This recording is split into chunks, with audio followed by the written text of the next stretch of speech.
Hi, my name is Catherine. And I'm Christiana. And today we wanted to talk a bit about Mary McLeod Bethune, her advancements for the Black community, her achievements, and her legacy. This episode of the Black Pioneers podcast is called Mary McLeod Bethune, From Sharecropper to College Founder.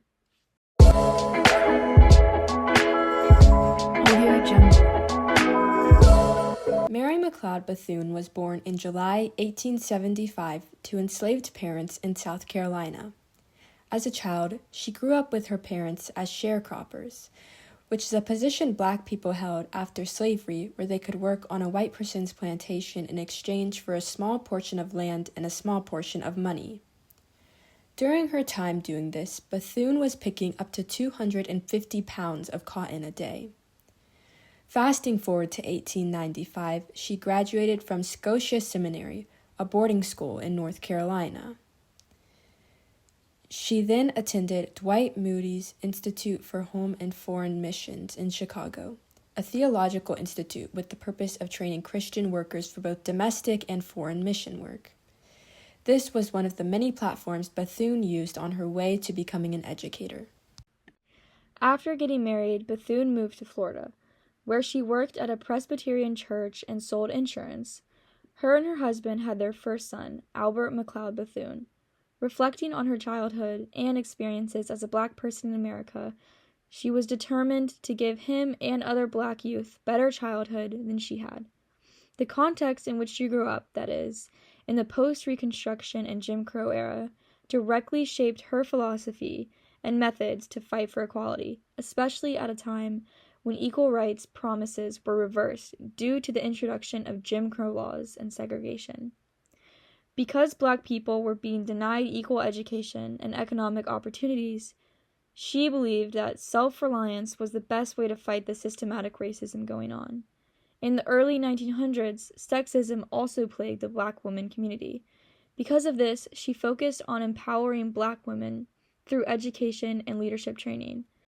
This inspired her to open the Daytona Beach Literary and Industrial School for training Negro girls. Although this was a primarily girls' school, the first 5 students were 4 girls and her son. At the school she created pencils from charred wood, ink from elderberries, and mattresses from moss-stuffed corn sacks. She took all of her resources, though few, and made something amazing. In under 2 years, the school grew to 250 students. This set the precedent for what would become Bethune College. Bethune-Cookman, the co-ed university as we know it today, was the merging of Bethune College, an all-girls college, and Cookman College, an all-boys school. Bethune-Cookman College opened in 1929 and issued its first degrees in 1943.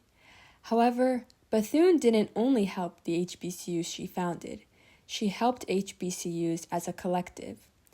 By providing civilian pilot training programs to HBCUs, she helped African Americans dream of a future beyond menial work.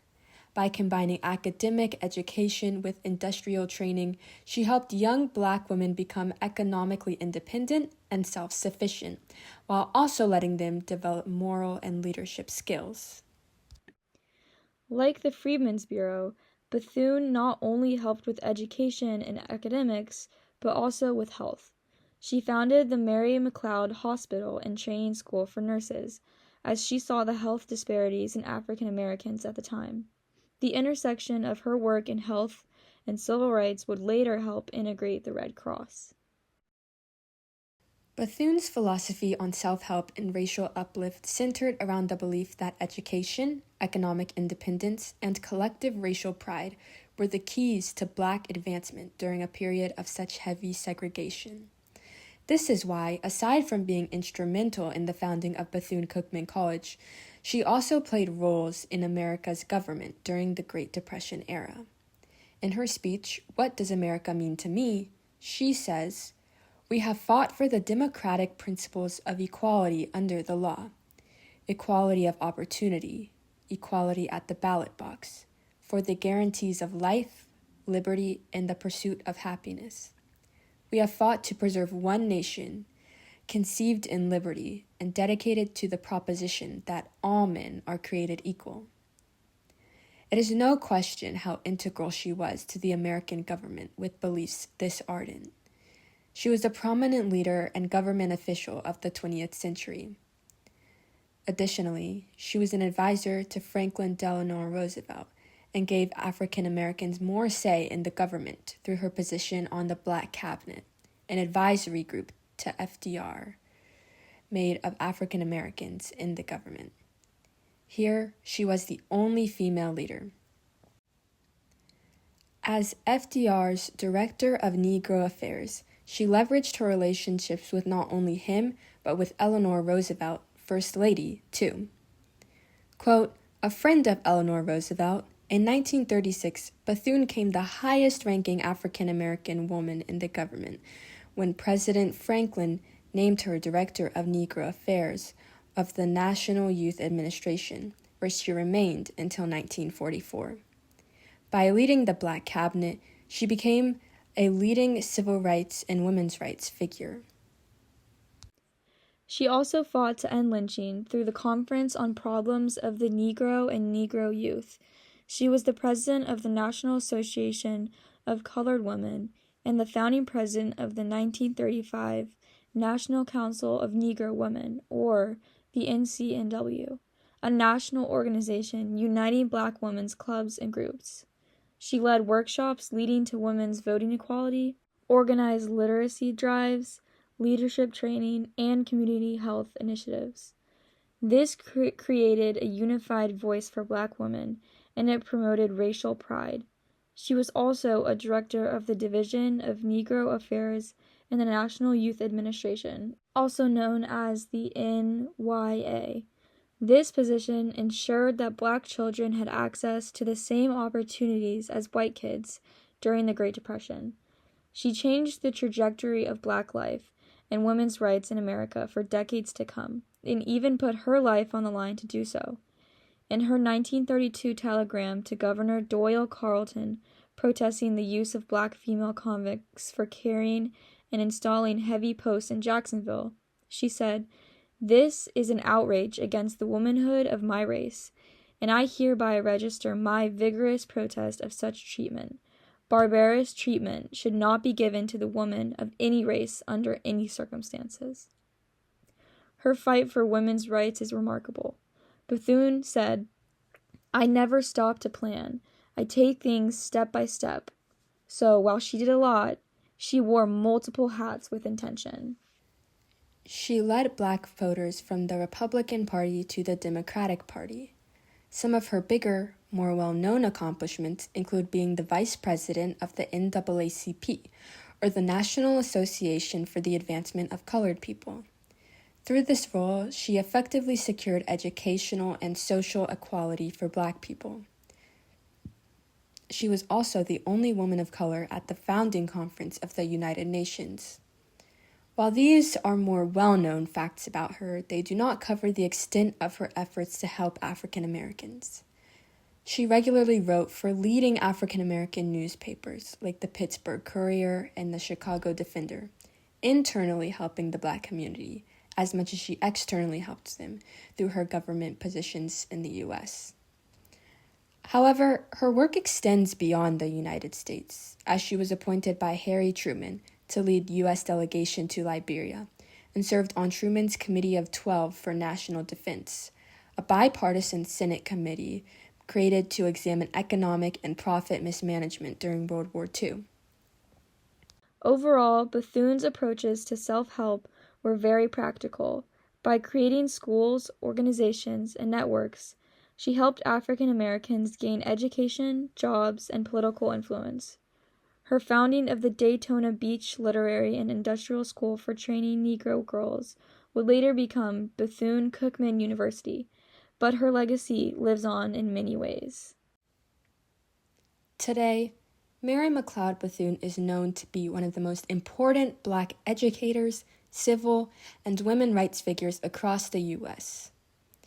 She is a national civil rights pioneer and activist. In 2022, she was the first African American to get a state statue in the National Statuary Hall collection, at the U.S. Capitol. And this goes to show how extensive her contributions to Black America are. Modern HBCUs reflect Bethune's legacy through their dedication to education, leadership, women's empowerment, and racial pride. Bethune-Cookman especially empowers students through their nursing, hospitality, environmental studies, and criminal justice programs, among many others. HBCUs all continue her mission to lift as we climb, preparing the new generations to carry forward her vision of progress and equality. She dedicated her life to empowering Black women through education and leadership, and HBCUs today continue the legacy by promoting the idea of strong female leadership. Many HBCUs today have high rates of female enrollment, women in powerful roles, and programs specifically focused on women's empowerment and development. She taught that racial pride and self-respect were essential to making progress in the Black community.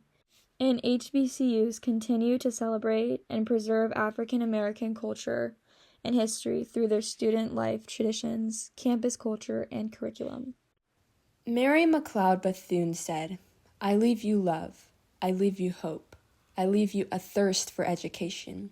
And her legacy, prioritizing education, still lives on today.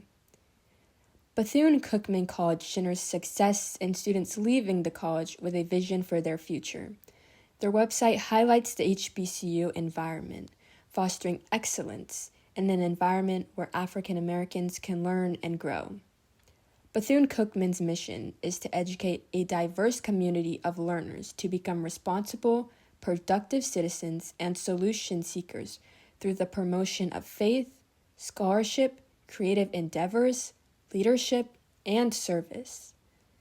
These ideas directly line up with what we've mentioned about McLeod's past. She was a solution seeker when she created the Daytona Educational and Industrial Institute for Negro girls. She lived a faith-based life by attending the Dwight Moody Bible Institute, engaged in scholarship and in creative endeavors by founding the college. Her leadership is shown through her role on the Black Cabinet, and her service to the Black and female communities are shown through the NCNW and the NYA. These are just a few of the ways her accomplishments and endeavors are connected to Bethune-Cookman today. But it's important to note there are many more. She was arguably the living representation of the core values that the college goes by today.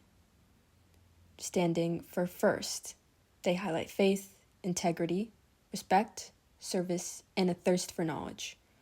All attributes and values we can see in Bethune.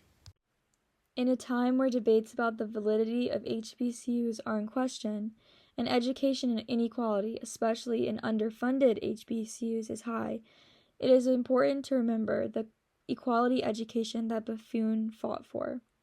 Modern HBCUs, which participate in her philosophy, are a part of this conversation, advocating for funding equity and college affordability. Bethune's self-help model, prioritizing racial pride, economic prosperity, and education, still lives on today, and its validity is shown through the 107 HBCUs in the U.S. Today, self-help lives through the culture at HBCUs, with passionate professors, tight-knit communities, and lasting alumni networks. The HBCU model is one of today's clearest examples of the legacy of self-help because it shows how Black people create physical spaces to help themselves today. Just like in the 20th century and like Bethune, these spaces prioritize racial pride, economic success, and education.